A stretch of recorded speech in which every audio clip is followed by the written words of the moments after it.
Então, vamos ver aí Spring Bean Validation, é a parte de validação do Spring. Nós podemos fazer a validação de formulários com o Spring MVC usando a API de validação de beans padrão do Java. Então, o Java tem uma API específica que trata sobre validação. Na verdade, tem até mais de uma. Essa JSR 303 e a 380, elas tratam dessa parte de validação. Só que esse esquema do Java é uma especificação.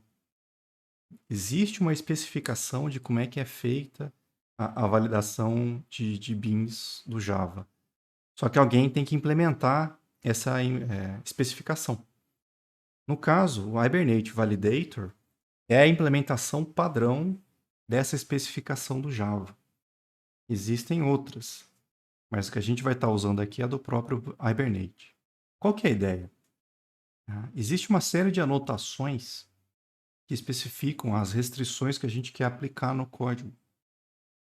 Então, a gente coloca lá na nossa classe do modelo a restrição que a gente quer em cada um dos atributos. Então, por exemplo, se você precisa que um atributo seja nulo, não sei por que aconteceria isso, mas existe uma anotação, @null. Você está indicando que esse atributo que tem essa anotação, ele deve ser nulo. Então, se você coloca que tem que ser nulo, e aí na hora de validar não está nulo, vai dar problema e ele vai te avisar do problema. Então, essas restrições funcionam desse jeito. Você coloca elas no atributo e se falhar, você vai receber qual é o problema, qual delas que falhou. Então, existe null, not null. Você precisa que um valor seja um booleano verdadeiro, então você pode usar um assert true. Também tem assert false. Você pode falar o seguinte, olha, imagine que um número, você tem um atributo numa classe, é um número inteiro. E esse número inteiro tem um valor mínimo, não pode ser menor que tanto. Você pode anotar @min, especifica lá qual é o valor, que é o valor mínimo, e aí esse número deve ser um número com valor maior ou igual a esse que você especificou aqui na anotação. Do mesmo jeito que tem o mínimo, tem o máximo. Imagina que você tem um número inteiro que pode ter um valor máximo. Você pode definir qual é esse valor máximo, e aí esse número vai ter que ter um valor menor ou igual a esse que você especificou aqui no max. Dá para fazer a mesma coisa com decimais. Então, você pode usar um decimal min e o decimal max para especificar o valor mínimo e máximo de um número decimal. Está com asterisco aqui os 4, por quê? A gente não pode usar para double e para float. Por quê? O double e o float eles têm problemas de arredondamento. Então, não pode ser usado com double nem float. Mas int, big decimal, a gente pode usar esses valores. Negative, se você precisar que o número seja negativo.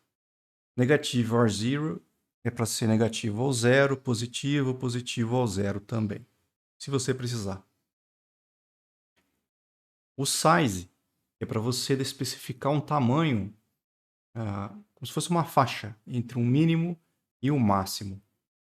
Normalmente a gente não usa size para número inteiro, é mais para strings, coisas do tipo.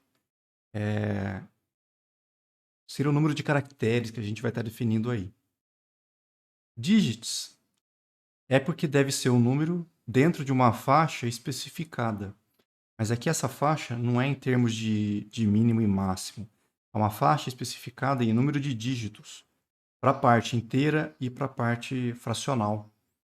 Então, você tem dois parâmetros nessa notação. Você tem lá integer e fraction, e aí você define para cada um deles o número máximo de dígitos que você precisa para inteiros e fracionais. Past or present, future or present, é relacionado a tempo, datas e horas, principalmente. Tem que ser um instante, uma data ou uma hora, e aqui no caso, no passado, o que ele faz provavelmente? Ele pega a hora atual do seu sistema e aí ele garante que o valor que você colocou está antes da hora atual. Hora atual ou presente, futuro, ou seja, ele garante que o valor que você está colocando no atributo tem que ser maior ou depois, né, do que a hora atual. Futuro ou presente pode ser o presente também. O pattern a gente usa aqui no caso para definir uma expressão regular.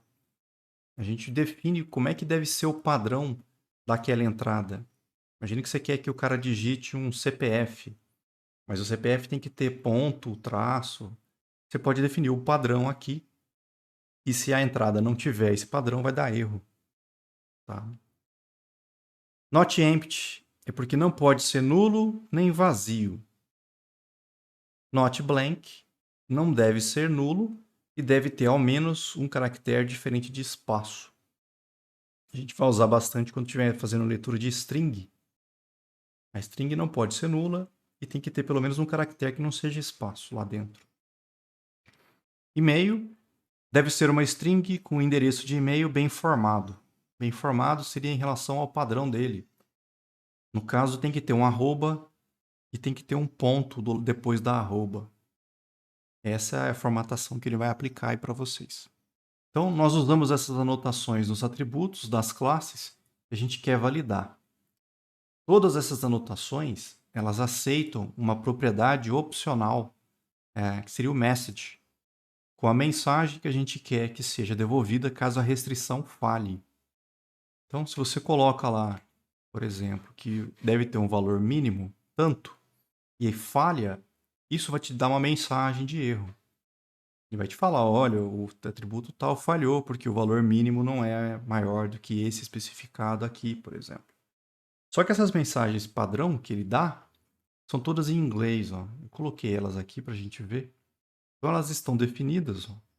Então, por exemplo, se o cara botar um assert false, se der erro, ele vai falar, olha, precisa ser false, must be false, must be true, e assim por diante. Olha, tem que ser menor que ou igual a tal valor. Então tem mensagens padrão para todas aquelas restrições. Coloquei todas elas aqui. Ó. Só que todas em inglês. E às vezes você não quer que isso aqui apareça desse jeito. Então você pode colocar um atributo, você pode falar, olha, mínimo tanto, vírgula, message igual, o valor tem que ser maior que tanto. E aí a mensagem que ele vai usar quando der erro é a mensagem que você definiu. Se você quiser fazer isso. Mas não é obrigatório. Então exemplos, vários exemplos aqui, ó. Está querendo que o cara digite ou guarde um nome dentro da classe. Então, no atributo, você pode anotar, ó, arroba not blank. E aí você pode colocar a mensagem. Por exemplo, o nome ele é obrigatório. Então, o cara tem que digitar. Você colocando not blank, ele vai fazer o seguinte. Tá lá, ó, não pode ser nulo e tem que ter pelo menos um caractere diferente de espaço. Ou seja, ele é obrigatório o cara digitar alguma coisa. Ele não pode deixar em branco, que não vai ser aceito. Ele não pode botar só espaço. Ele vai ter que colocar pelo menos um caractere aqui para poder ler o nome. Aqui mesmo esquema. Ó. O cara vai botar uma descrição. Ele tem que preencher essa descrição. Aqui ele usou size. O mínimo vai ser 1, o máximo é 50. São atributos dessa anotação. Tá? Lá no Eclipse, por exemplo, se você der contra espaço aqui dentro, ele te mostra o que você pode colocar dentro da anotação.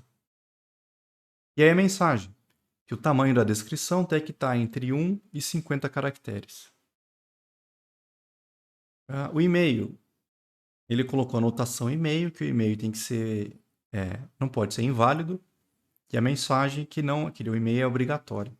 Acho que eu esqueci de falar isso. A gente pode colocar mais de uma anotação no mesmo atributo.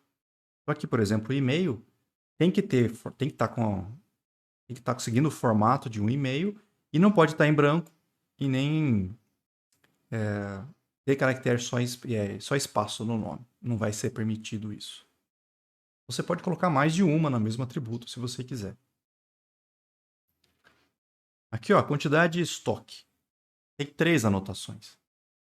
Uma delas é de JPA. Lembra que quando a gente tem 2 palavras juntas, a gente não deixa o padrão, que seria colocado do jeito que está aqui. Então, aqui eu mudei o nome da coluna. Quantidade underline estoque. Tem 2 anotações que são restrições de validação. Eu falei o mínimo. O mínimo é 0. E a mensagem, a quantidade de estoque não pode ser negativa. Então, menos que 0 ele não vai aceitar. Máximo, botou 9.999, por exemplo.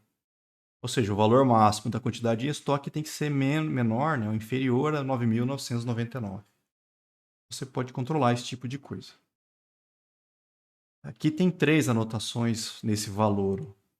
Lembrando, dinheiro, moçada, a gente não usa double nem float, porque vai dar erro de arredondamento e aí alguém vai perder dinheiro na jogada. A gente usa o big decimal. E aí a gente faz o seguinte, olha, não pode ser nulo, ou seja, o valor do big decimal que vai ser colocado aqui, ele é obrigatório, e ele definiu um mínimo e um máximo. O mínimo, ele botou 1 centavo. Então o cara tem que botar uma coisa maior do que zero, né? E no máximo ele botou aí 9 bilhões 999 9 milhões 999 mil 999 e 99. Então tem que ser menor que isso. Foi definido aí para esse atributo aqui. E aí como é que a gente usa isso lá na nossa aplicação? Então imagina que eu vou fazer uma leitura de um cliente. Eu tenho então uma classe cliente. Então imagina, eu estou fazendo uma leitura de um cliente. Eu quero que o cara digite os dados de um cliente. Então ele vai clicar numa opção, por exemplo, cadastrar novo cliente. Isso vai disparar o meu controlador. Esse controlador, eu estou definindo um cliente aqui no parâmetro do método do controlador e empurrando ele para essa view. Então quando ele chegar nessa view, esse objeto ele existe lá dentro. Isso é importante no esquema de validação. Tem que existir um objeto dentro da view onde você vai ter o nosso formulário de entrada. Então aqui eu estou levando para o formulário de entrada um cliente vazio. Imagina que chegou aqui, ele botou um cliente vazio e empurrou para essa view. Aí lá você mostra o formulário para o cara digitar os dados. Quando ele terminar de digitar, ele vai submeter esse formulário. Quando ele submete o formulário, aí chega num outro método do controlador. Então, via post, essa URL vai disparar o método cadastrar. E aqui eu recebo o cliente, ou seja, os dados que vieram do formulário, ele vai jogar aqui para mim dentro desse objeto.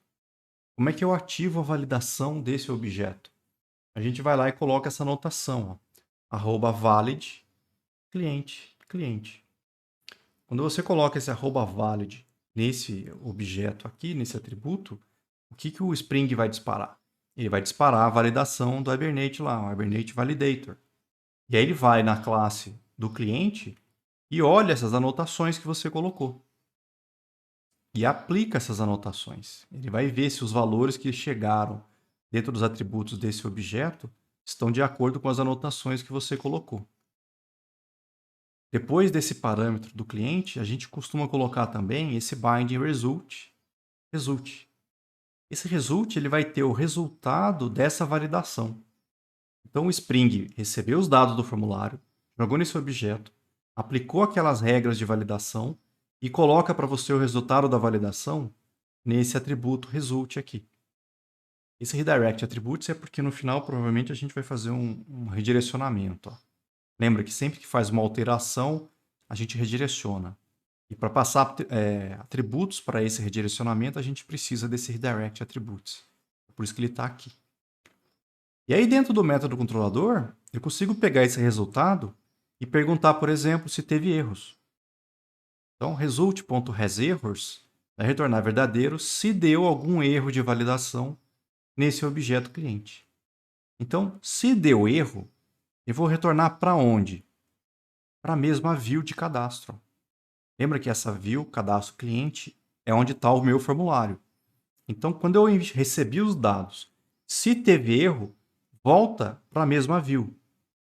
Por quê? Quando ele abre essa view agora, esse cliente vai ter as informações que o cara digitou anteriormente, mais as informações de erro. E a gente consegue mostrar isso dentro da view. Tá? Então, ele vai ver os dados antigos que ele tinha digitado e ele vai ter as mensagens de erro, o que ele fez de errado. Que atributo dentro da classe deu problema de validação. A gente consegue mostrar isso para ele aqui dentro. Agora, se não teve erros. Se não teve erros é porque está válido o cliente. Se o cliente está válido, a gente pode ir lá e salvar ele. Então, eu estou salvando o cliente usando o serviço e aí eu estou empurrando a mensagem para ele e o cliente foi salvo com sucesso via o redirect attributes aqui. e um atributo do tipo flash aqui, para não aparecer na URL. E aí redirecionei ele. Para onde? Para o próprio formulário. Ó. Cliente/cadastrar. Quando você faz um redirecionamento, isso vai chegar via GET e ele disparou o formulário de novo. Só que o importante é que quando ele disparou via redirect, não tem cliente agora. Então ele criou um novo objeto e vai abrir o formulário em branco. A ideia aqui é que você possa fazer o cadastro de vários. Então você preenche os dados, submete, ele vai lá, salva e volta para o formulário de novo, só que o formulário vai estar em branco, para você digitar um novo cliente. Eu não precisava ter mandado ele de volta para o formulário, eu podia ter mandado ele para onde eu quisesse aqui. Nesse exemplo está fazendo dessa forma. Então é tranquilo, moçada, pelo menos na parte do controlador. @valid, põe lá um bind result e aí usa o result para ver se deu erro ou não e decidir o que fazer se deu erro ou não. Então o @valid faz com que o Spring aplique a validação nesse bin. O bind result ele vai ter o resultado dessa validação para podermos saber se deu certo ou não. Esse objeto bind result ele tem que estar logo em seguida ao objeto do binding que você está validando. Então aqui esse bind result tem que ser logo depois do cliente aqui. Eu não podia ter colocado o cliente, um redirect attributes e depois um bind result. Não funciona. Ah, por que tem que ser assim, professor? Não sei, não fui eu que fiz desse jeito. Tem que seguir a maneira como foi indicado. Se você estiver recebendo vários objetos, e você tiver vários objetos sendo validados, você tem que criar um bind result para cada um. Logo em seguida ao bin que você está validando aí. Então, se por exemplo, se nesse método do controlador você recebe um usuário e um endereço, e os dois têm que ser válidos, tem que ter um bind result para cada um. Então aqui eu tenho um bind result do resultado do usuário, aí vem o endereço, e aí eu tenho um bind result do resultado do endereço. Então esse cara tem o resultado dessa validação, e esse cara é o resultado dessa validação. Lembrando que tem que ser logo em seguida. Então, isso aqui no controlador. E lá na view? Como é que eu mostro, por exemplo, que deu erro em algum daqueles atributos para o cara descobrir o que ele fez de errado? O TimeLeaf, ele fornece aí algumas coisas para a gente usar. Tem algumas funções prontas para a gente aproveitar nesse objeto #fields. Esse objeto aqui já é um objeto do próprio TimeLeaf que a gente pode usar para fazer testes. Então, existem algumas funções que a gente pode pegar daqui. Também tem atributos do TimeLeaf que a gente pode usar nas tags do HTML. Tem lá o TH_errors e o TH_error_class. São dois atributos e esse objeto aqui para a gente usar. Por exemplo, esse objeto fields, #fields.hasErrors, ele tem parâmetro. Eu não coloquei aqui, mas ele recebe o nome do campo como parâmetro e ele retorna um booleano dizendo se existem erros de validação nesse campo. Então, se você perguntar, por exemplo, aqui ó, eu tenho um spam, um texto erro, e eu botei um THIF, ou seja, esse spam só aparece se essa condição for verdadeira. E qual é essa condição? Uma expressão variável aqui, #fields.hasErrors, a string nome. Então, o que ele vai fazer? Geralmente, essas tags vão estar dentro de um formulário, onde o cara está preenchendo os dados, e aí eu estou pegando o atributo nome do objeto que está no formulário e estou testando se tem algum erro nesse atributo. Se tiver erro nesse atributo, isso é verdadeiro. Então, se o if é verdadeiro, o spam aparece. Então, essa string com erro aqui vai aparecer, por exemplo, você podia botar isso logo depois do input. Então, se aquele input do nome tiver erro, vai aparecer escrito erro na frente. Aqui é outra maneira de usar. Direto no input, ó, o cara fez o seguinte, olha. Esse input está ligado ao campo nome do objeto atual, que está selecionado nesse formulário, provavelmente. Então aqui ó, o THClass é para definir a classe que vai ser aplicada nesse input. Esse class é relacionado aí com o CSS, que a gente usa para fazer o estilo visual que você quer que apareça na página HTML. Então aqui, se qual é a classe que ele vai colocar? Aqui ele está usando um if disfarçado aqui dentro. Ó. Ele está olhando o seguinte, olha. Vai lá no hashtag fields, perguntou se tem erro no campo nome. Ou seja, ele está olhando se tem erro nesse input. Se tiver erro, ele põe a classe erro nesse input. Com essa classe erro, a gente consegue criar um estilo depois e, por exemplo, fazer com que esse input fique com a borda vermelha quando tiver erro. E se não tiver erro? Se não tiver erro, ele não põe nada, então ele não põe a classe. Então, essa classe erro só entra nesse input se tiver algum erro no nome. Senão, não aparece. Então, fields.hasErrors é uma. A outra é fields.errors. Ele recebe o nome do campo como parâmetro e ele retorna uma lista de todos os erros de validação nesse campo. Vocês viram que o atributo pode ter mais de uma anotação de restrição. Então, aqui ele te devolve quais foram os erros que aconteceram naquele campo. Aqui, por exemplo, o que ele fez? Ó? Ele está indo lá no hashtag fields e pegando os erros do atributo nome. Então, todos os erros que aconteceram no nome, isso vai dar uma lista. Tá? Essa lista ele está percorrendo usando um thit. Então, cada um dos erros ele está jogando aqui nessa variável erro. E aí ele está usando esse thit, para fazer os LIs de uma lista não ordenada. Então, você vai ter uma lista não ordenada com cada um dos erros dentro de um LI. Então, ó, o texto que vai aparecer no LI é o erro. Então, aquela mensagem que a gente colocou de erro, aquelas mensagens vão aparecer dentro desses LIs, dentro dessa lista aqui. É uma maneira da gente mostrar os erros para o usuário. Ao invés da iteração, isso aqui está fazendo uma iteração para percorrer os erros. Né? Nós podemos usar o atributo th2.errors direto, que devolve uma lista de todos os erros de validação para o seletor especificado, separados por um BR. Então esse cara, na verdade, ele já te monta a lista. Aqui eu fiz a lista dos erros. Eu peguei os erros, fiz um thit para percorrer todos eles e montar a lista. Com o therrors, está sendo usado aqui, ó, você passa para ele o nome de um atributo. Então aqui, ó, o atributo nome do objeto atual. Ele vai pegar e vai te montar uma lista com os erros. É automático isso. E ele vai colocar isso para você dentro de um parágrafo. Aqui esse parágrafo só aparece se tiver algum erro no nome. Então, se tiver erro no nome, vai ter uma lista com os erros aqui. Depois me lembra, na hora de fazer a prática, de mostrar isso aqui. Eu acho que eu não tenho um exemplo rodando, a gente podia ver ele funcionando depois. O que mais? Você setar uma classe de um input, se ele tiver erros de validação, é tão comum que o TimeLeaf criou um atributo para isso, que é o th2.errorClass.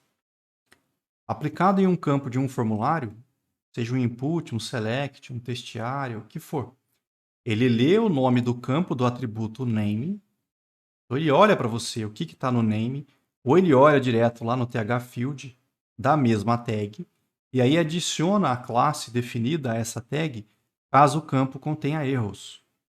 Então, esse esquema de você, quando tiver algum erro, botar uma classe num campo, é tão comum que já tem uma tag para isso, para a gente usar. Então, vamos entender o exemplo aqui. Ó. Eu tenho lá um input do tipo texto, que está ligado ao campo nome do objeto atual que está selecionado no formulário. Ele já tem uma classe aqui que eu chamei de pequeno. Então, deve existir alguma coisa de estilo CSS para dar uma aparência nesse input aqui. E aí eu coloquei, ó, th2.errorClass, erro. Só de ter colocado errorClass, erro, é automático. Esse atributo aqui, ele já vai olhar o campo nome. Então, ele já sabe. Ele já olha, ó, eu estou nesse input. Esse input está ligado a esse campo nome. Então, ele já vai olhar no nome se deu erro. Se tiver erro, ele pega essa classe que você definiu e adiciona nas classes do input. Então, o que vai acontecer lá na saída para o usuário?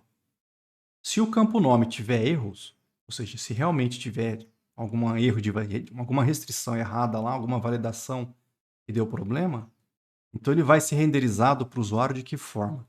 vai ser um input do tipo texto. Lembra que quando a gente usa o thfield, ele já coloca ID e já coloca name e value. Então ele já pegou o nome, já usou como ID, já usou como name e já pegou o valor e colocou no value aqui. Imagina que o texto que ele tinha colocado era gross build.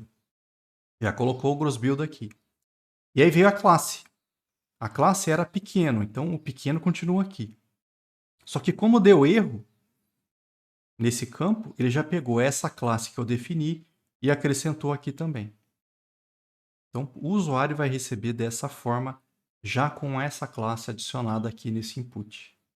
E é aquele esquema, com o CSS você pode pegar esse erro e mudar, sei lá, a fonte para vermelho, você pode botar a borda vermelha, você pode fazer o que você quiser aí na aparência para indicar que aquele campo deu erro.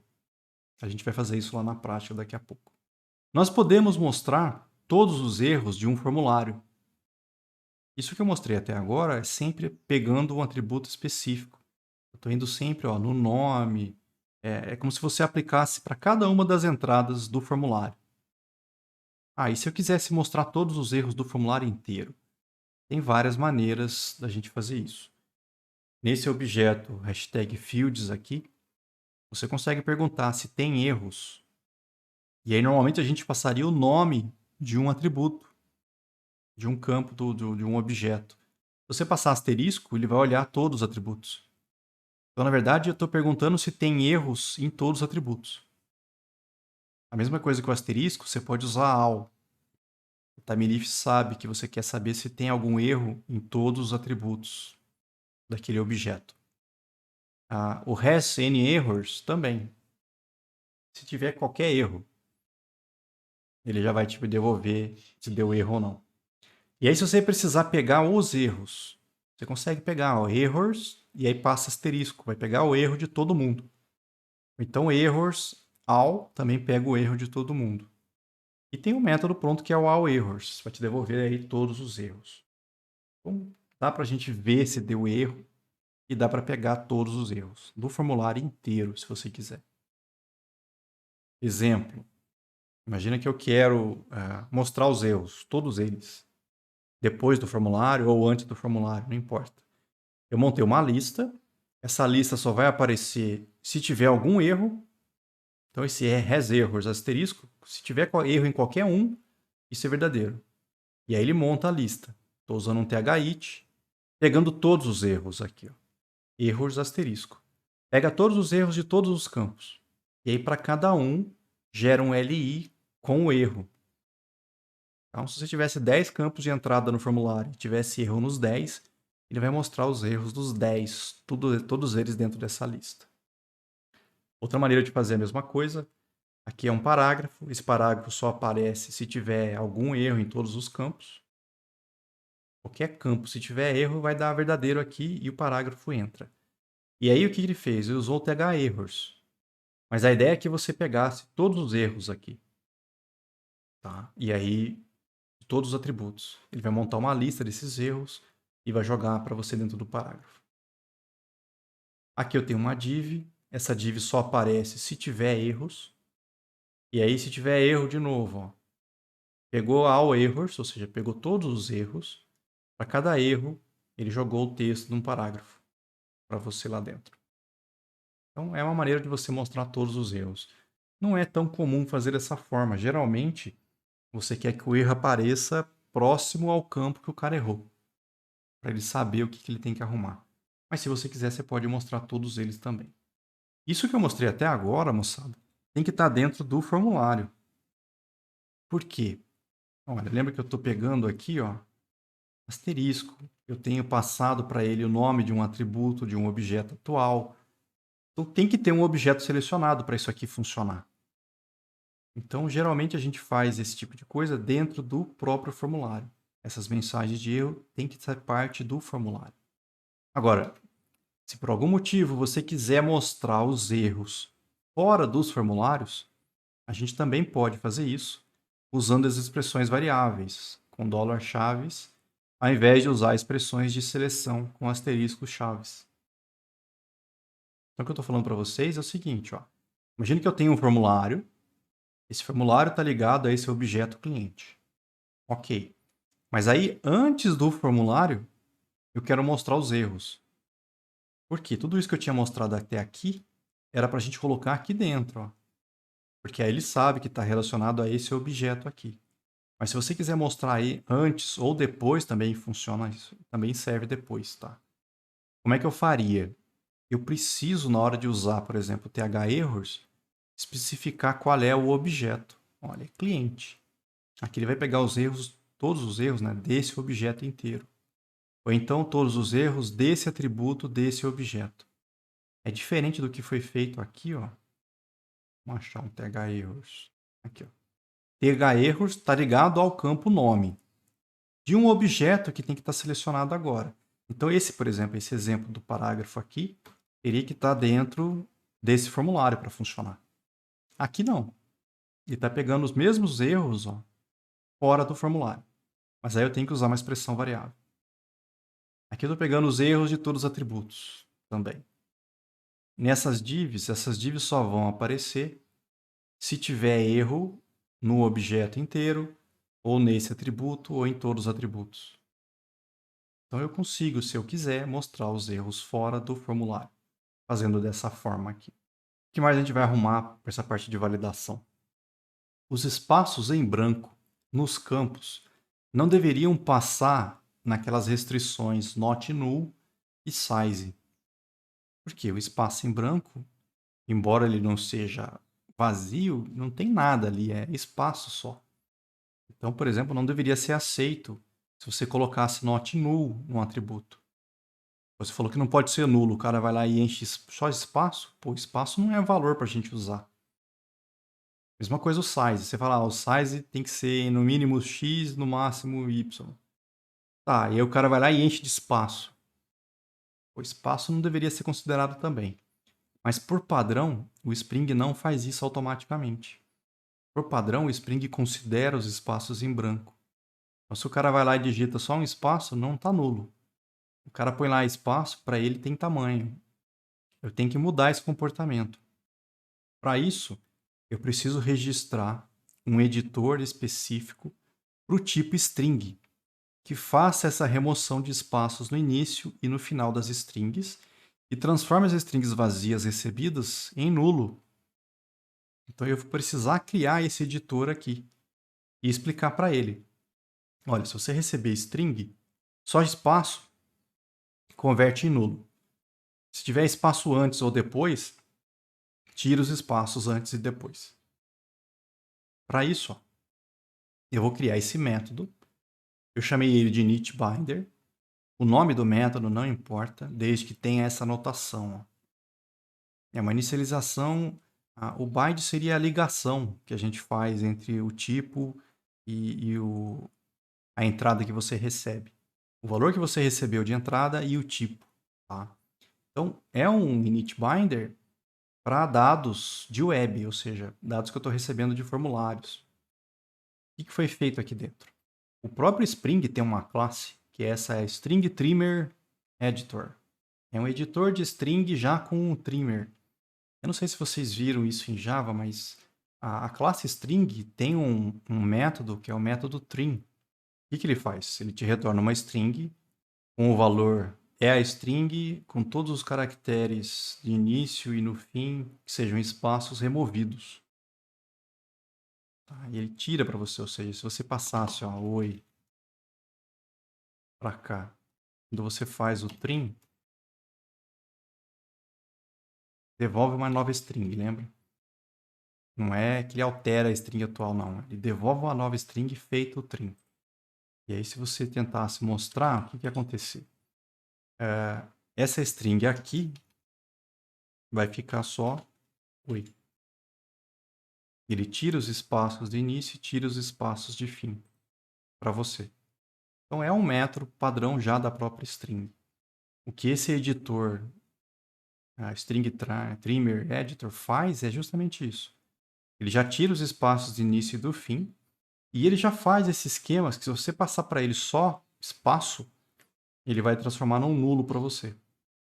Então aqui eu estou criando esse objeto, esse true que você passa aqui para ele, É justamente para indicar que você quer que espaços em branco vire nulo. Eu estou criando esse objeto e estou registrando ele no DataBinder, ou seja, a parte que faz a ligação de dados web com os tipos. Eu estou associando esse objeto com o tipo string. Então eu estou avisando, vamos pensar assim, para o Spring, quando ele for manipular a string, eu quero que ele use esse editor. E aí esse editor já tira os espaços para você e devolve nulo se você mandar só espaço. Só que esse método aqui, ele teria que ser feito em cada um dos controladores em que você deseja ter esse comportamento. Eu teria que pegar cada um dos controladores que a gente criar e colocar esse método lá dentro, aonde a gente quisesse fazer isso com as strings. Um jeito mais fácil é você definir isso para todos os controladores. E aí a diferença é que você vai colocar o mesmo método, só que você coloca ele dentro de uma classe e coloca essa anotação nessa classe, controller advice. Tá? Então, quando você coloca esse controller advice, ele sabe que é para aplicar isso aqui em todos os controladores. Você só cria uma vez essa classe, põe ela aí dentro do seu projeto. E aí todos os controladores vão estar associando as strings com esse editor que já tira os espaços em branco e se receber só espaço em branco transforma em nulo. O que mais? Vamos falar aí. Não dá para fazer um campo int ser obrigatório diretamente. Tá? Então lembra que as anotações que a gente viu, não existe uma anotação que você coloca num int simples e esse int passa a ser obrigatório. Não existe uma maneira de fazer isso. Nesse caso, a gente precisa converter o tipo do parâmetro para integer, porque esse parâmetro integer ele pode receber nulo. E aí o nulo a gente consegue testar. Eu posso falar para ele que não pode ser nulo, por exemplo. E aí ele passa a ser obrigatório. Então, toda a classe onde você precisa que o cara digite o número inteiro, não usa int, usa integer, usa a classe integer. Essa classe integer, junto com esse initBinder que a gente criou aqui, vai fazer o quê? Se você receber uma string vazia, ele vai jogar nulo para você. Ou se o cara não preencher o valor, por exemplo, ele vai jogar nulo no integer, e aí você consegue testar esse integer com relação ao nulo. Tem uma restrição pronta para isso que a gente pode usar. A especificação bin validation, ela não tem todas as restrições que a gente pode precisar. Então, vocês viram que a gente tem várias restrições lá. Só que não tem uma restrição pronta para CPF, não tem uma restrição pronta para CNPJ, não tem uma restrição para CEP, não tem restrição para número de telefone com aquele código 9, por exemplo. Então, por quê? É uma coisa muito específica nossa aqui no Brasil. Eles não iam fazer isso para o mundo inteiro. Tá? Nesses casos, a gente pode criar as nossas próprias validações. Então, a especificação tem lá como é que você cria a sua validação. Pode ser feito. Tá? Eu coloquei aqui, talvez vejamos, mas a gente não vai ver, não. Não dá tempo da gente ficar fazendo esse tipo de coisa. Mas se você precisar de alguma restrição que não existe e você não achar isso pronto, que é o que eu vou falar logo em seguida, você pode criar a sua. Então é só para você procurar como é que você cria uma nova restrição e implementar ela no seu projeto. O que eu acho mais fácil é você usar validações feitas por outros.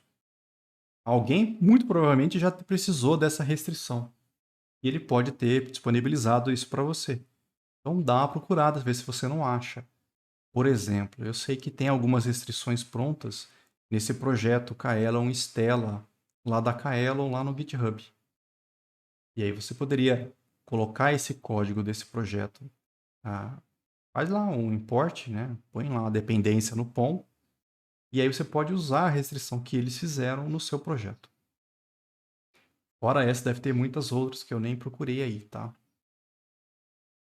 O Hibernate já tem validações extras que a gente pode usar nos nossos sistemas. A gente vai ver isso depois, é até engraçado. Já tem, lá nesse pacote do Org Hibernate Validator Constraints, tem um pacote BR lá, cara. E lá dentro já tem algumas restrições prontas, por exemplo, CPF, CNPJ e título eleitoral. Já estão pré-definidas. Então, se você precisar validar CPF, CNPJ e título eleitoral, já está pronto nesse pacote.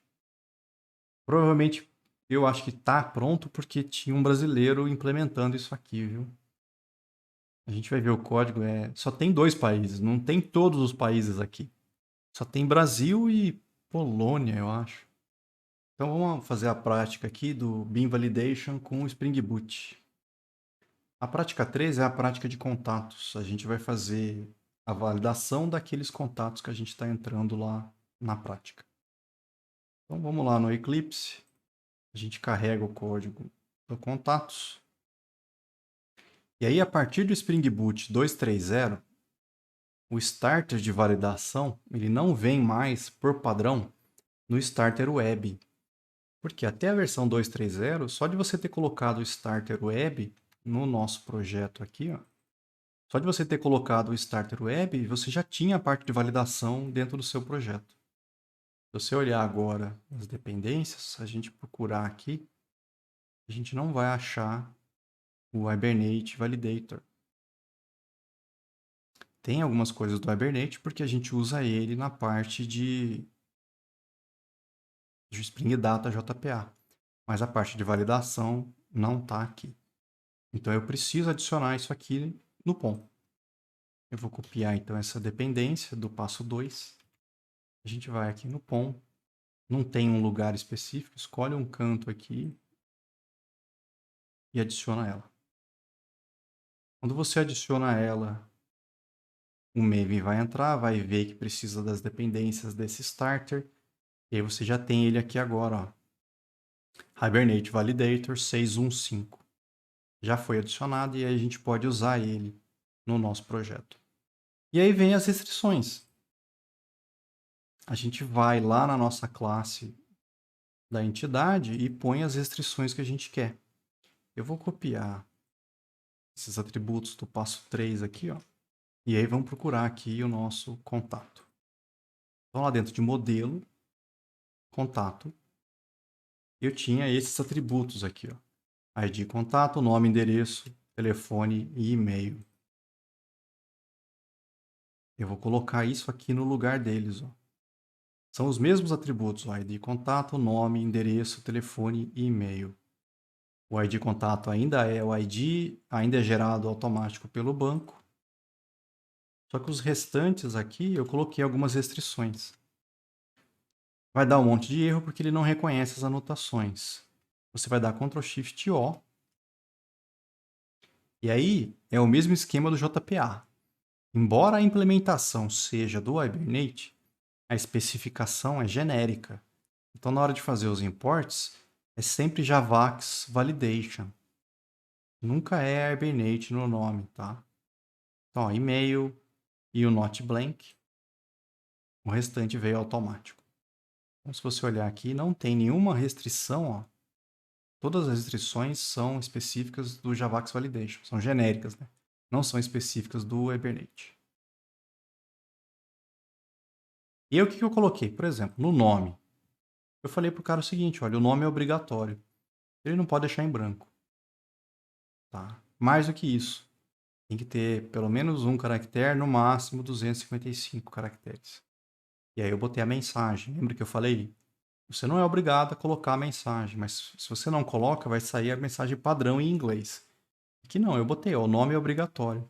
Então, o cara, ele, não adianta ele botar, por exemplo, 5 espaços. Não vai ser aceito. Ele é obrigatório colocar porque, como a gente vai colocar aquele init binder para não aceitar espaço em branco. Só espaço em branco. E vai ter uma restrição em tamanho. O cara não pode colocar mais de 255 caracteres.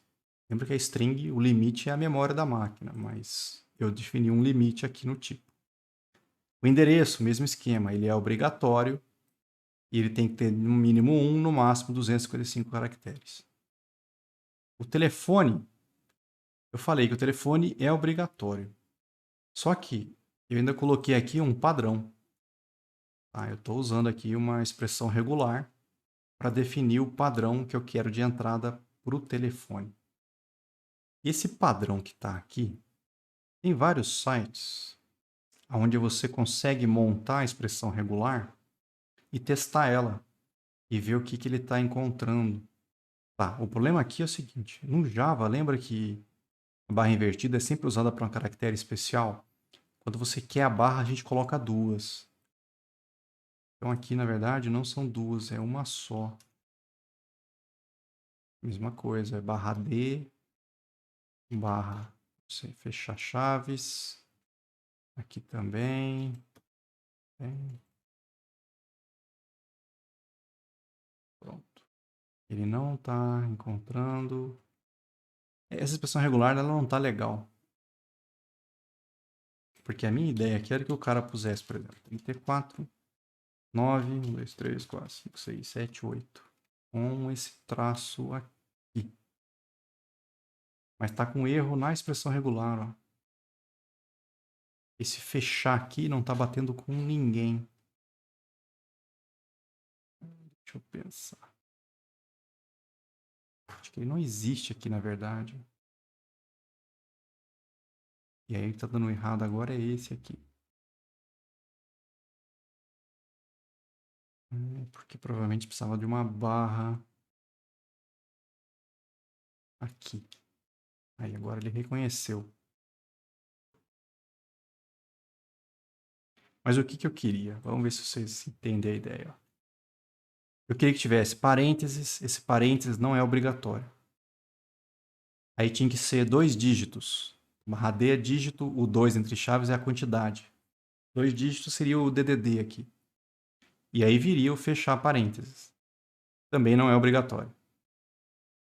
Aí viria um espaço, que não é obrigatório. Barra S é o espaço.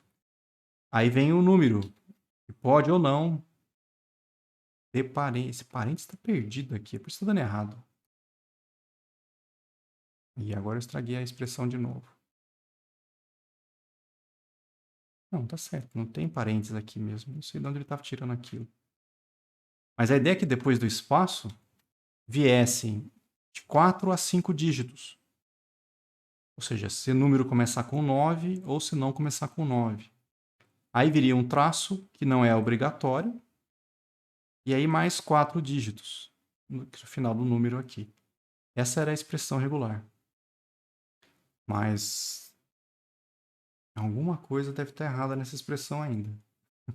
Embora não esteja dando erro nela, o teste que eu coloquei aqui não passou. E passou. Vai entender? Eu falei que é 4 dígitos e ele botou 3 e aceitou. Tem alguma coisa errada nessa expressão e eu não enxerguei ainda. Mas tem vários sites que fazem isso. Então você pode testar não em diversas linguagens diferentes. Deixa eu copiar do outro. Acho que é mais negócio, né? Bom, eu falei que eu ia testar essa.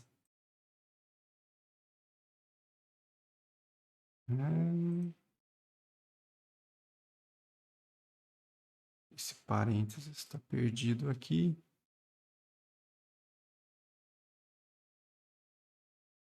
E aí você pode testar.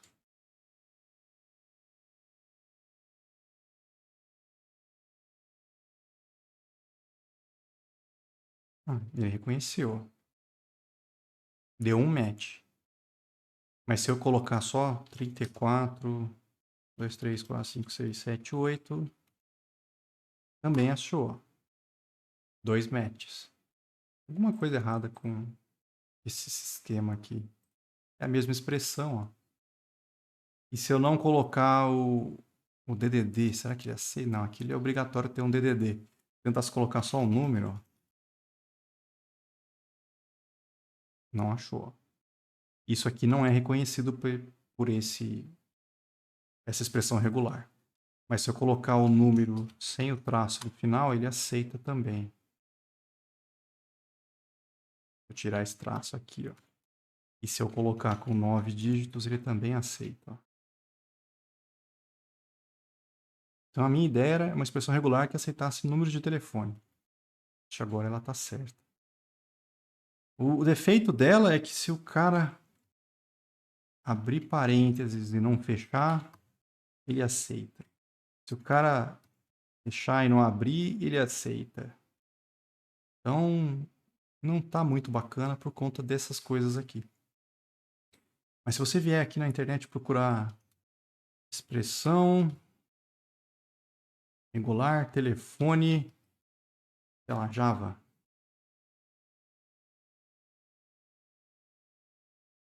Como fazer expressão regular para telefone celular?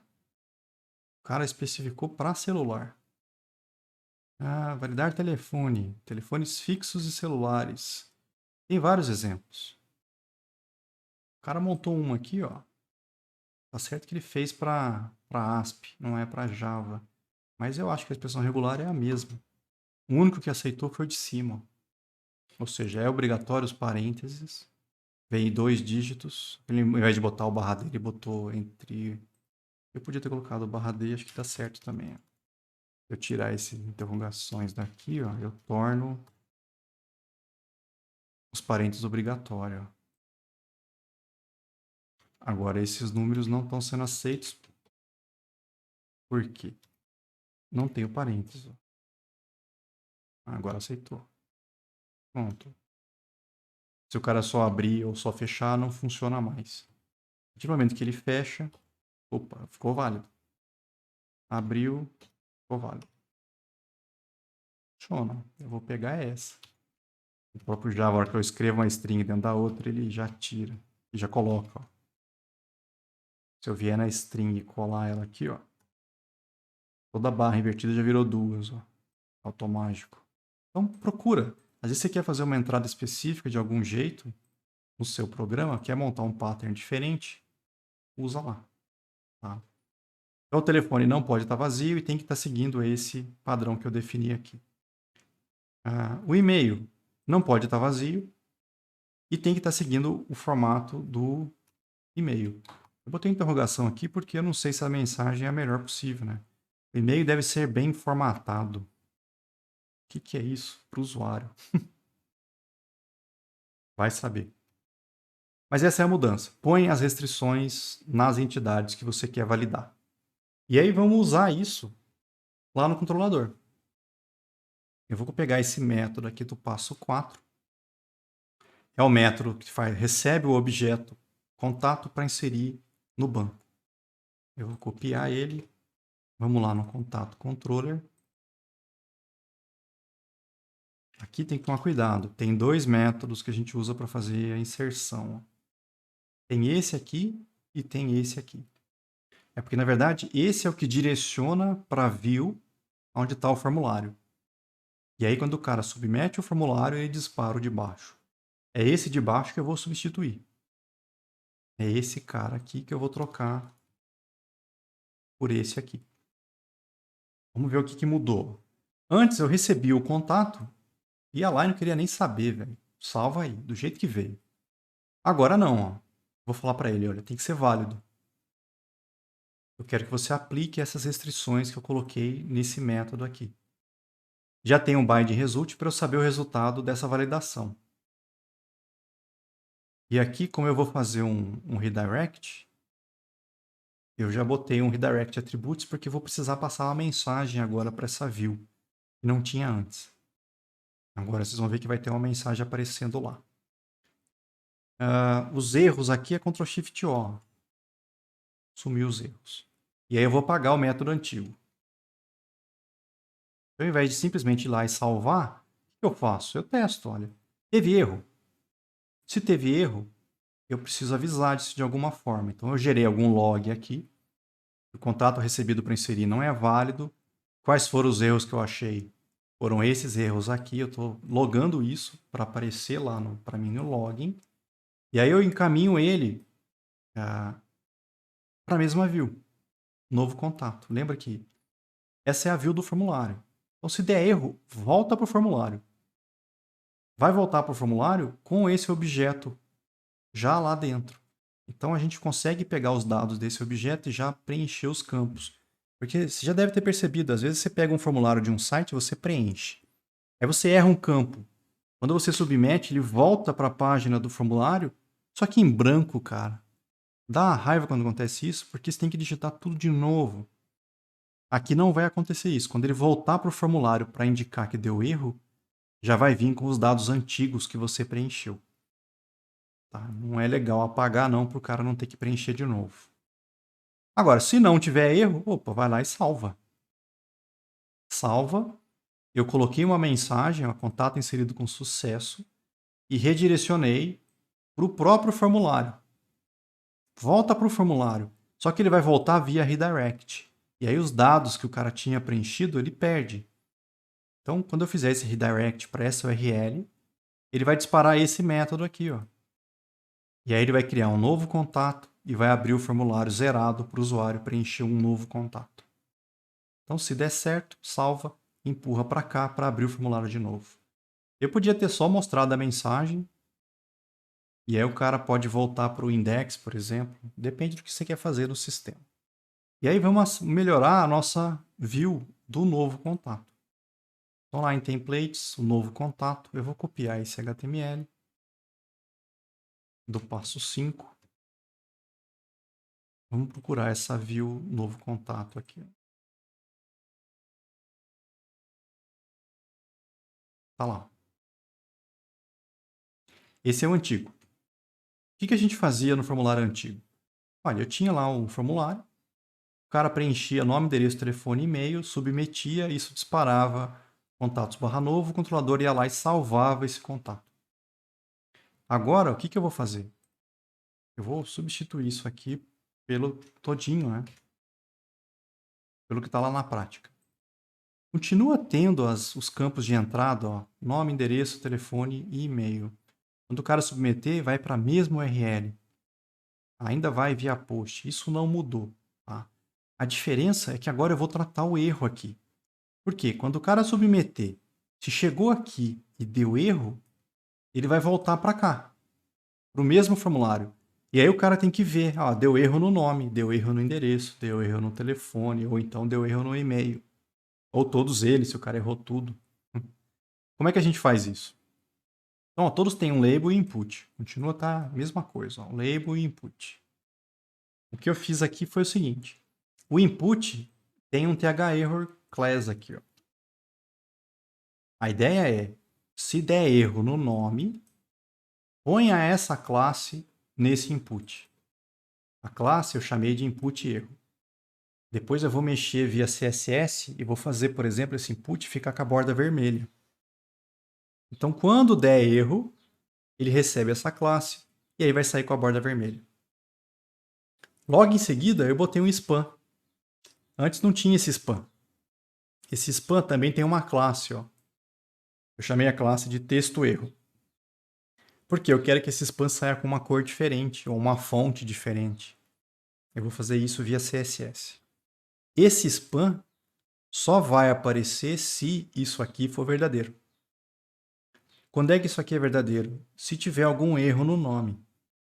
Então, se tiver algum erro no nome, esse spam aparece. Quantos spams vão ter? Vai ter um para cada um dos erros do nome. Lembra que o nome eu falei que não pode ser vazia, é obrigatório, e o tamanho dele tem que ter um limite. Então, é como se ele percorresse aqueles dois erros e gerasse um spam para cada um. Qual vai ser o texto que vai aparecer nesse spam? O texto é o erro. Então, cada um dos erros vai aparecer num spam na frente do input. Lembra que o spam ele é um elemento HTML de nível de linha. Então, ele não vai pegar uma nova linha, ele vai simplesmente aparecer do lado direito ao input. Então, na frente do input vai aparecer os erros que deram naquele input. Eu fiz isso para todos os campos. Ó. Tem um spam, só vai aparecer se tiver erro e vai mostrar todos os erros. Para endereço, telefone e e-mail. O que mais tem de diferente aqui que não tinha antes? Lá embaixo, ó, isso aqui não existia. Depois do formulário e antes do link de voltar, eu botei um título H2 aqui. A classe é de sucesso. Só vai aparecer se tiver uma mensagem. Então, se a mensagem não tiver vazia e não for nula, o texto que vai ser colocado nesse H2 é a mensagem. Então, quando ele abrir essa página a primeira vez, imagina que o cara pediu para cadastrar um novo contato. Isso vai disparar esse método empurra para essa view. Aí a view aparece. Só que eu não passei mensagem. Se eu não passei mensagem, a mensagem não existe, esse H2 não aparece. Aí o cara preenche os campos e submete. Dispara o controlador de novo, só que agora ele dispara esse método. Ele valida o contato. E se der certo, ó, se cair no else, ele salva o contato, põe essa mensagem como atributo e redireciona para contatos novo.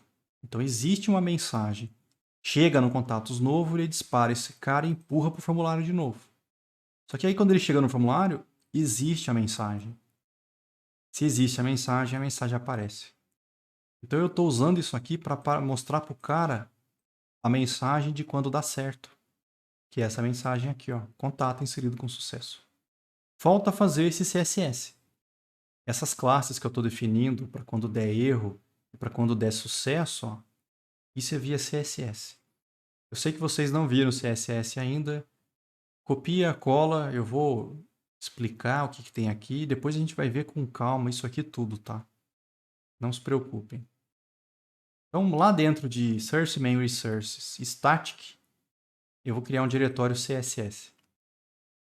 Então, aqui, ó, Source Main Resources Static, New Folder,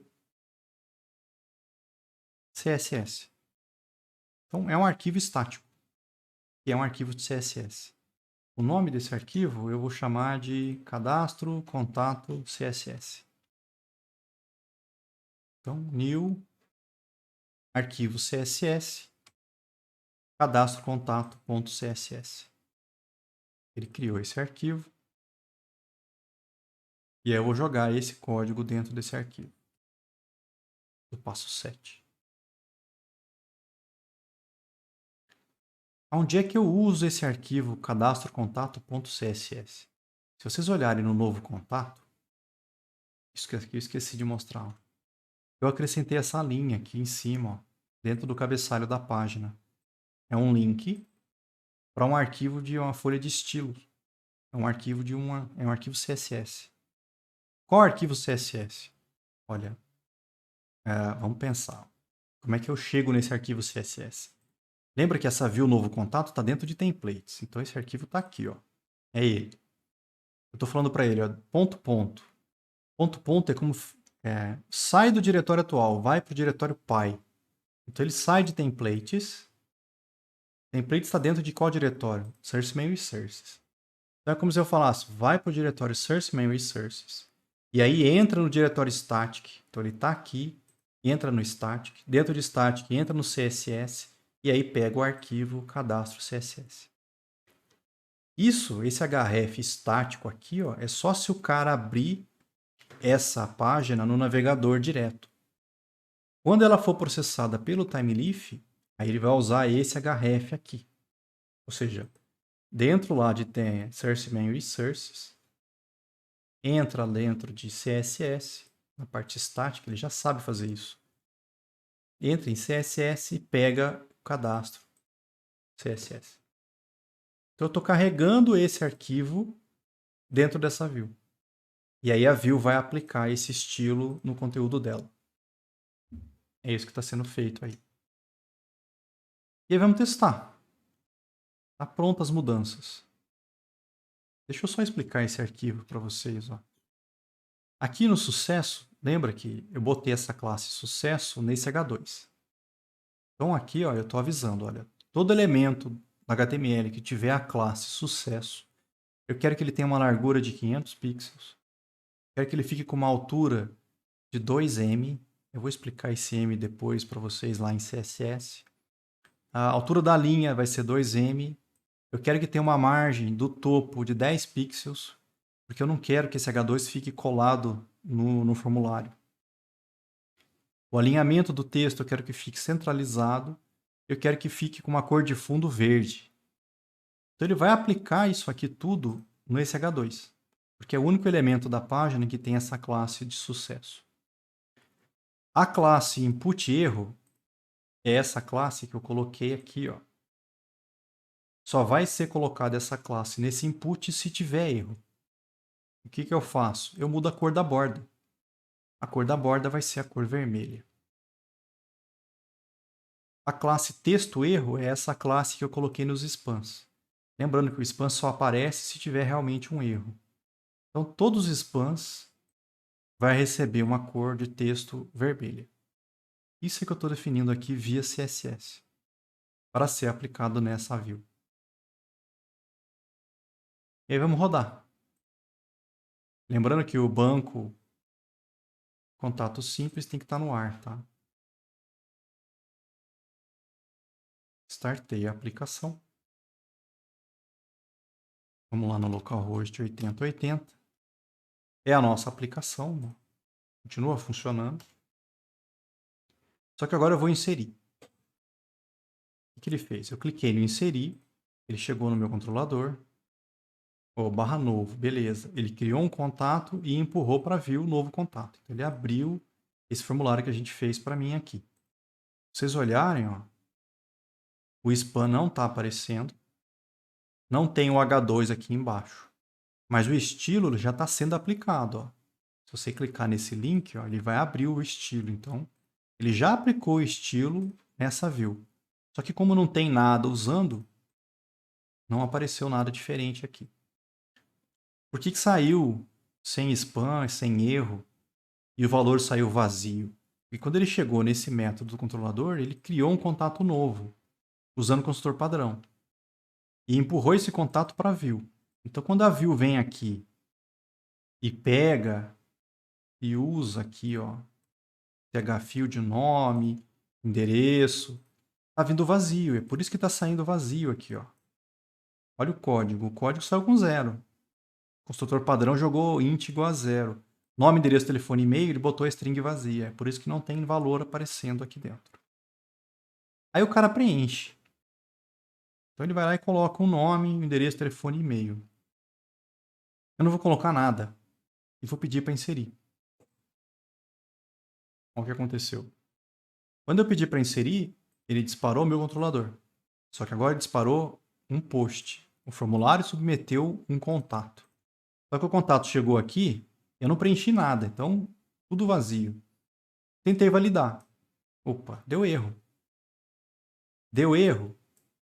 Tá. Empurra de novo para o formulário. Se vocês olharem o login, vocês conseguem ver as mensagens de erro que eu coloquei. Ó.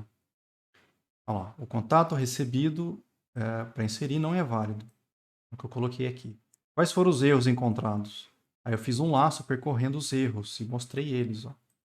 Aqui, ó. O campo tal deu tal erro. Tem lá um monte de mensagem. Ó. O nome deve ser. Tá? Todas as mensagens estão aqui. Tem um monte de informação de todos os erros. E aí empurrou para view. Novo contato. Voltou para essa view com os erros. Tá? Se tem erro, lembra? Ó, ele bota essa classe no input e põe os spams na frente.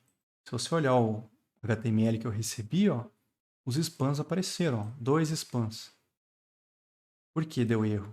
O nome tem que ter um tamanho de entre 1 e 255 e o nome é obrigatório. Os dois deram errado. Então, os dois apareceram. A classe foi colocada aqui. Ó. Quando você coloca essa classe, lembra?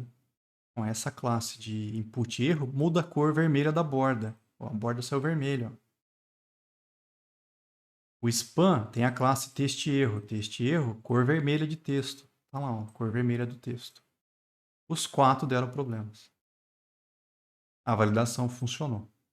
Se eu tivesse colocado um nome aqui, ó, Rafael, e tentado submeter, o Rafael não tem erro. Mas os outros 3 têm. Então não está vazio e tem um tamanho ok. Ele aceitou. O endereço, o telefone e o e-mail não. A partir do momento que eu botar aqui rua, sei lá, e tentar submeter, a rua não tem mais endereço. Não tem mais erro. O endereço não tem mais erro. Mas o telefone e o e-mail tem. O telefone é interessante porque do jeito que eu fiz o código, ele aceita. Eu botei como tel. Mas ele está aceitando texto. Ó, que loucura. Como é que eu ponho tel e ele aceita texto? Sabe? Isso é uma loucura muito grande. Mas não adianta só colocar um número. Ó. Lembra que a gente botou uma máscara, um padrão aqui? Ó? Eu defini um pattern no contato. eu tenho que seguir o padrão. Ele só vai aceitar se eu fizer T4, por exemplo, 2, 3, 4, 5, 6, 7, 8. Não aceitou porque eu fiz com que o parênteses fosse obrigatório. Agora é válido. O traço não é obrigatório, mas o parênteses eu deixei obrigatório. Eu esquecer um parênteses não é mais válido. Esse tipo de coisa aqui, quando você quer que seja um formato específico, o ideal é você não deixar livre. Mesma coisa que a gente fez com os componentes para número, data e hora, existe componente onde a gente pode definir máscaras.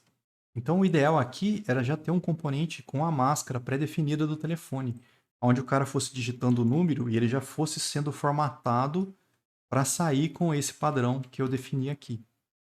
Esse é o ideal, a gente pode até fazer isso hoje ainda. O e-mail ainda está inválido. Por quê? Eu falei para vocês, eu usei aqui na classe que tem que ser e-mail. O que ele valida, na verdade? Se eu tiver aqui uma letra, arroba, uma letra, ele aceita. Essa é a validação que ele faz.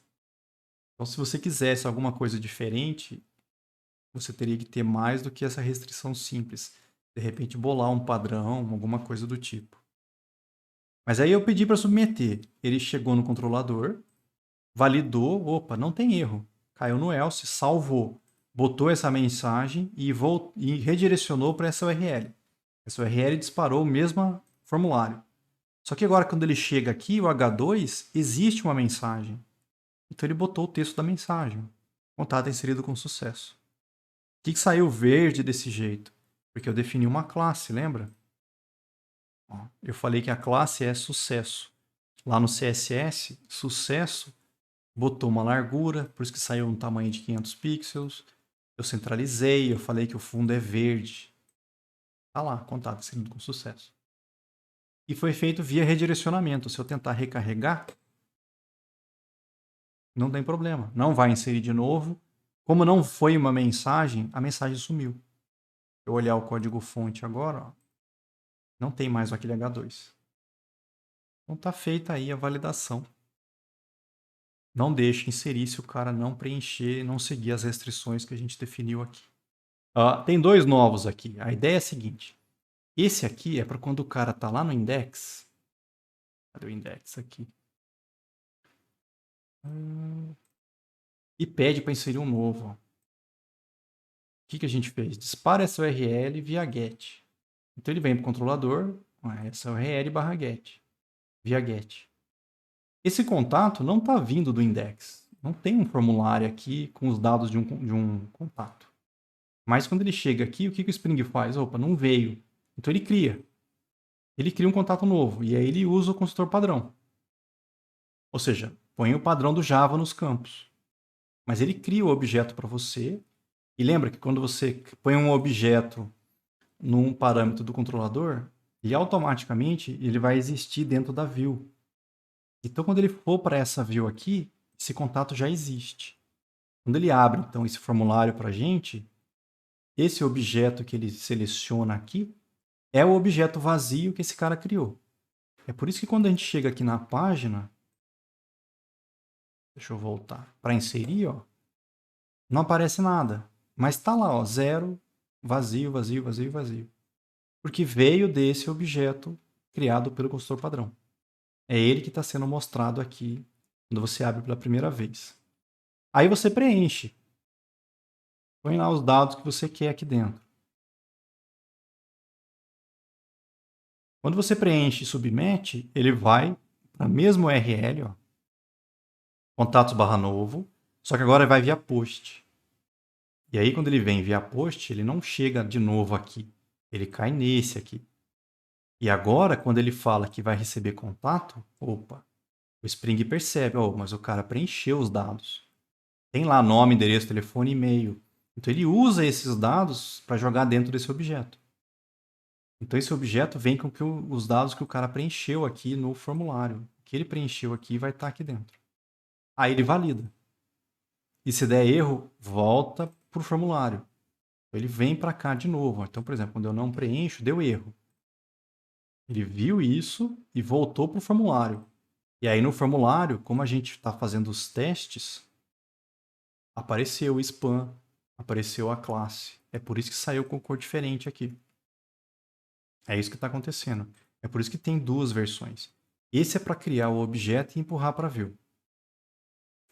E esse aqui é para quando for realmente o cadastro e voltar para view de novo. Por que tem esse contato? Vamos ver se eu tirar ele, se vai dar pau. Vou voltar. Aí, ó. Por que vai dar erro? Porque o meu formulário está falando, olha, selecione esse objeto. Ah, mas não tem esse objeto agora. Quando ele vai para essa view, não tem. E aí dá pau. É por isso que a gente coloca esse parâmetro. Eu já mando um objeto vazio a primeira vez, para ele ser usado. Mesmo que não apareça nada. Ó. Agora funcionou. Então a gente sempre faz esse esquema, sabe? Sempre que a gente vai ter cadastro, e principalmente quando a gente vai ter validação. É por isso que eu já falei para vocês, quando eu expliquei isso, para ter dois métodos. Já faz um empurrando um objeto vazio, e aí faz o outro recebendo e fazendo a operação que você quer. Porque eu já estava pensando na validação. E aí eu falei, vamos testar quando a gente mostra todos os erros. Então eu falei, ao invés de fazer um laço, a gente pode usar esse atributo TH-errors, já devolve uma lista de todos os erros de validação. Então eu vou fazer isso lá dentro da view. Eu vou vir aqui no final, ó. Então eu peguei esse código, joguei aqui no final do formulário. Está dentro do form ainda, depois do botão inserir. E aqui o que eu fiz? Vai botar um parágrafo, só que eu estou pegando todos os erros que aconteceram com o nome. De uma vez. Então ao invés de fazer um thit aqui, ó, para pegar os erros do nome e jogar um spam para cada um, eu joguei um parágrafo pegando com th-erros, que diz que monta uma lista para mim automática com os erros. Vamos ver o que vai acontecer aqui no formulário. Eu não vou preencher o nome. O telefone tem que ser válido, né? Olha lá, ó. O nome é obrigatório. Esse aqui são os dois spams, ó. Ele botou dois spams aqui, ó. São esses dois caras aqui. E lá no final ele montou um parágrafo, ó. E aí eu falei, ele devolve uma lista com os erros separados por um BR, ó. Tá lá, os dois erros separados com um BR. Que é o que apareceu aqui embaixo, ó. O nome é obrigatório. E o nome deve ter entre 1 e 255 caracteres. Eu não acho legal isso aqui porque ele já sai pré-definido, né? Ele dava uma lista, mas é texto BR texto. Não é uma tag. Esse parágrafo foi eu que coloquei aqui no código, para os erros aparecerem dentro do parágrafo. Mas a maneira como isso aqui sai é ruim, por exemplo, para eu aplicar uma classe ou coisa do tipo. Aqui não, os spams, eu consigo botar classes nele e aí fica com a cor que eu quiser, por exemplo. E aí a máscara, a ideia é a seguinte. Do mesmo jeito que lá em data tem 500 componentes para fazer isso, aqui também existem 500 componentes que eu posso usar para fazer máscara. Então, para data, para hora, tem vários. Aqui para máscara também. Eu me lembro de um jQuery Mask plugin do Igor Escobar. É um plugin para gerar máscara usando a biblioteca de JavaScript jQuery. Mesmo esquema, depende do seu projeto. Se você está usando o jQuery, você pode usar esse cara. Ah, eu não quero usar o jQuery. Aí você vai ter que procurar um outro componente que faça máscaras usando JavaScript puro. Esse projeto também deve ter um brasileiro envolvido, porque se você pega o exemplo que ele põe aqui, ó, telefones celulares de São Paulo. Exatamente a máscara que eu quero, ó. Eu começo a digitar números, ó, vamos pensar, 34, 9, 1, 2, 3, 4, 5, 6, 7, 8. Eu não coloquei os parênteses, eu não coloquei o traço. O próprio componente de máscara já põe no formato, que é exatamente o formato que eu vou validar depois. Então, é ideal para a gente aqui. A gente podia pegar esse cara e colocar ele no projeto. Vamos fazer isso daqui a pouco. Eu vou mostrar como é que a gente faz isso em cima desse próprio telefone aqui. Mas vamos acabar a prática. Tem mais coisa aqui na prática. A gente testou, a gente viu que funciona, mas eu não testei a parte dos espaços em branco. Ó. E se eu deixar um espaço em branco nos campos? Vamos ver o que acontece? Vamos voltar lá. E se eu vier aqui, ao invés de nome, eu colocar 1, 2, 3, 4, 5 espaços? Endereço, o telefone e o e-mail. E inserir. Ó, observe que eu falou, o nome é obrigatório. O endereço é obrigatório. Mas ele tirou aquela segunda mensagem de tamanho. Por quê? 5 caracteres tem um tamanho maior que 1 e menor que 255. Então, parte daquela restrição foi validada. Embora o cara não tenha digitado nada de útil, cara. Mesma coisa aqui, ó, no endereço. Ó. Aquela restrição que eu tinha colocado aqui, de size, ó, passou batido. Ele está considerando os espaços. Isso não é interessante pra gente.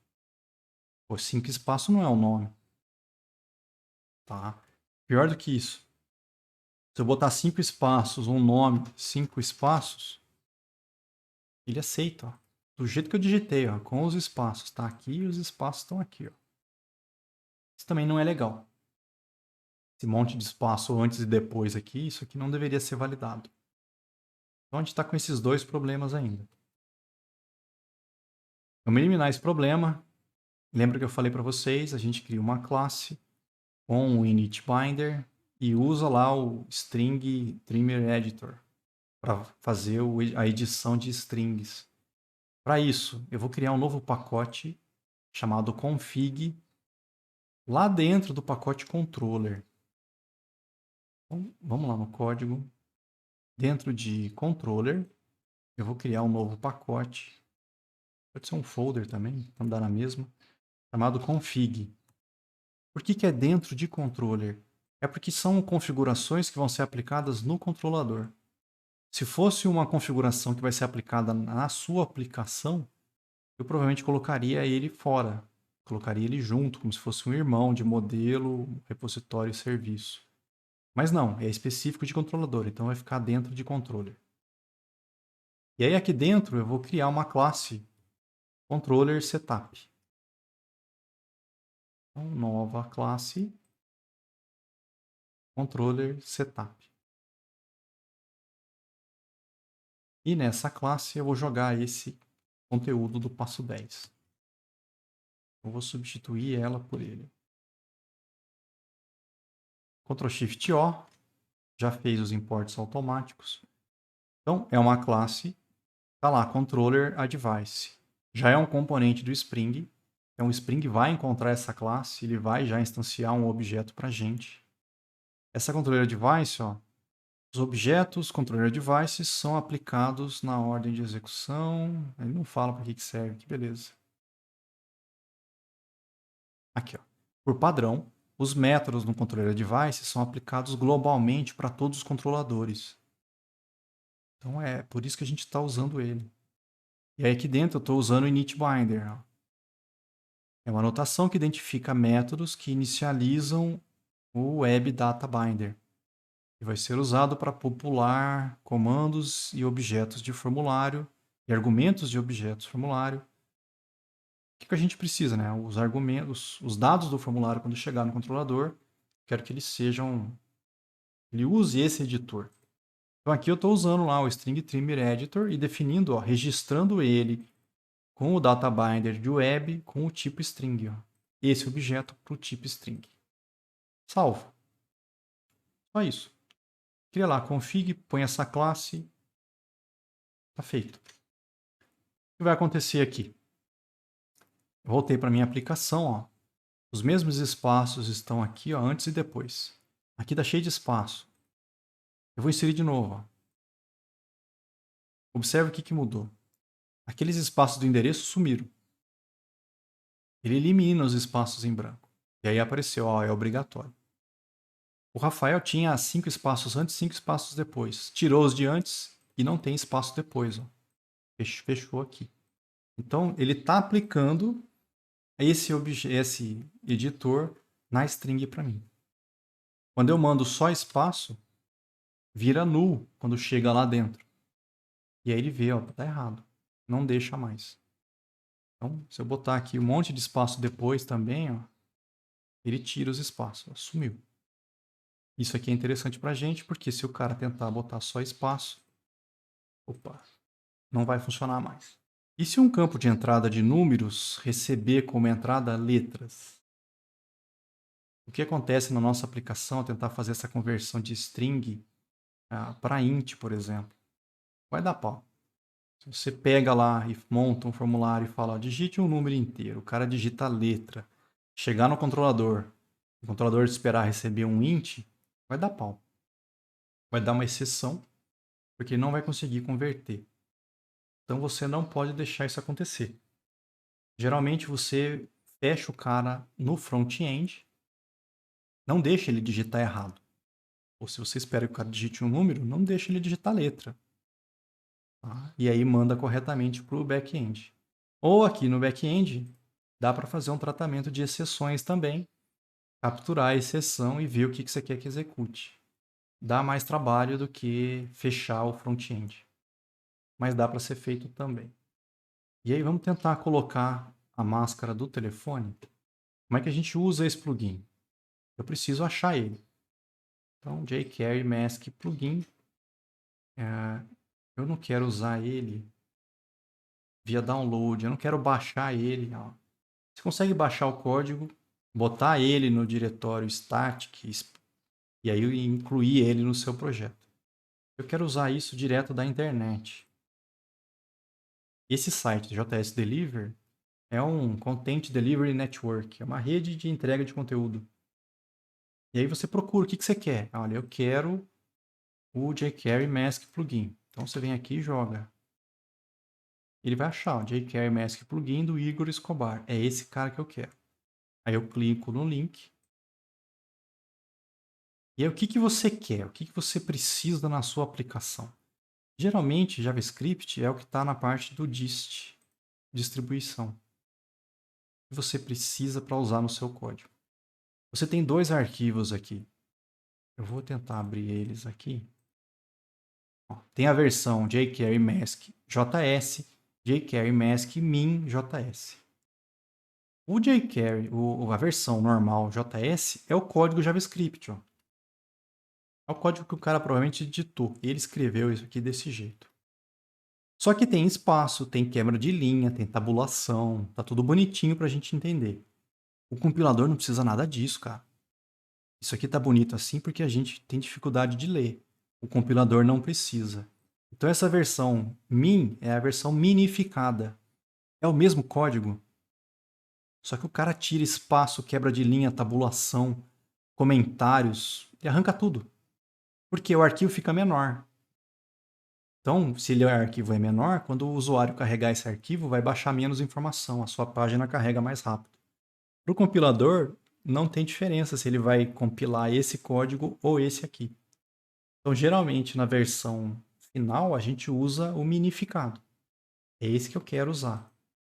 Então, o que eu falo? Olha, eu quero esse arquivo aqui, e aí eu peço para ele me dar os links. Eu quero a saída em HTML. O que eu ponho no HTML? E eu quero que ele verifique a integridade desse código. Então eu marco HTML e SRI. E aqui embaixo ele me dá o JavaScript que eu vou colocar. Eu estou com um mask number antigo aqui, ó. Vou desmarcar. Só peguei ele agora. Pronto. HTML, SRI, pronto. Ele me dá o link, ó. Esse é o link que eu copio. E aí, se vocês olharem lá no exemplo, eu jogo ele lá no final do corpo do HTML. Então eu vou vir aqui no meu formulário do novo contato. Lá no final do corpo, eu vou jogar o plugin. Só que lembra que ele é um plugin do jQuery? Ou se ele é um plugin do jQuery, eu preciso do jQuery. Então eu vou aproveitar aqui, ó, mesma coisa. Se você quisesse, você podia voltar aqui e aí procurar jQuery. Do jQuery, de preferência. Não vai pegar o do maluco ali, não. jQuery, Mesmo esquema, qual que você quer? Geralmente é o minificado. Eu vou tirar o plugin, HTML, SRI. E ele te dá a URL. Você pode copiar essa URL. Se eu não me engano, é a mesma que já está aqui, ó. Idêntica. Não mudou ainda. Você vai lá no novo e antes de carregar o plugin, você põe o jQuery. Porque esse plugin usa o jQuery. Então, na ordem de carregamento, o jQuery tem que ser carregado primeiro. Carrega o jQuery para depois carregar o plugin. Então, botei o plugin na minha página. Mas eu ainda não usei ele no telefone. Eu preciso usar ele ainda. Como é que usa? Vai lá na página do cara e olha como é que ele fez para botar esse campo, por exemplo, que é idêntico ao que eu preciso. Eu podia vir aqui e mandar inspecionar ou olhar o código-fonte. Quando você dá um inspect, ele já vai direto no exemplo aqui. É o input de texto, ele tirou o tel. Ele botou uma classe SP Cellphones. Acho que isso aqui é importante. E aí lá no JavaScript, ele carregou esse código aqui. Eu carreguei o código que ele está usando para aplicar esse plugin nesse campo aqui. É esse JavaScript aqui. E aí eu procuro o exemplo dele, ó, fone. Ó, se você seguir a sequência, ó, data, time, date time, é provavelmente a hora. Ó, data, time, date time. Então, se você for seguindo, em algum momento ele vai chegar no São Paulo Cellphones aqui. Vamos procurar. Máscara de CEP, CNPJ, dinheiro aqui, ó. Esse é o trecho que ele usou para configurar a máscara em São Paulo. Eu vou copiar isso aqui. Vamos ver se a gente entende o que ele fez. Volta lá no código nosso. Eu vou precisar de um JavaScript. Eu vou fazer no lugar errado. Lá no contatos, eu vou precisar de um arquivo JavaScript. Então eu vou criar um folder JS ou script, depende do que você quiser aí. E aqui eu vou criar um arquivo JavaScript. Eu vou chamar de novo contato.js.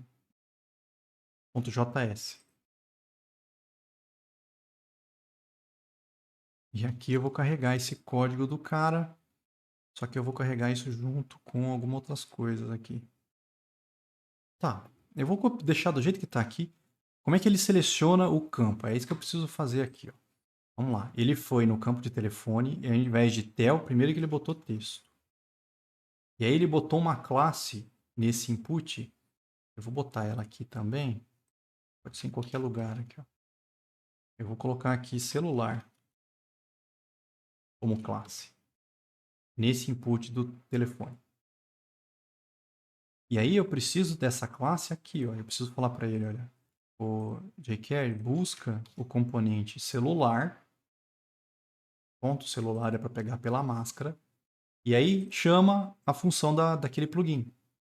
Aplica essa máscara com esse comportamento e essas opções. Então, praticamente o código é do cara. Eu não mudei nada. Eu usei do jeito que o cara fala para usar. Botei o jQuery e o plugin aqui, chamei de celular e acrescentei esse arquivo. Vamos ver se deu certo. Vou lá no meu projeto e vou recarregar a página de inserção. Telefone.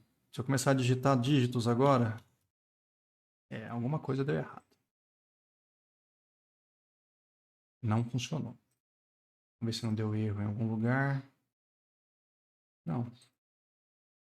Ele não deve ter carregado. Quer ver? Não, carregou. Burro.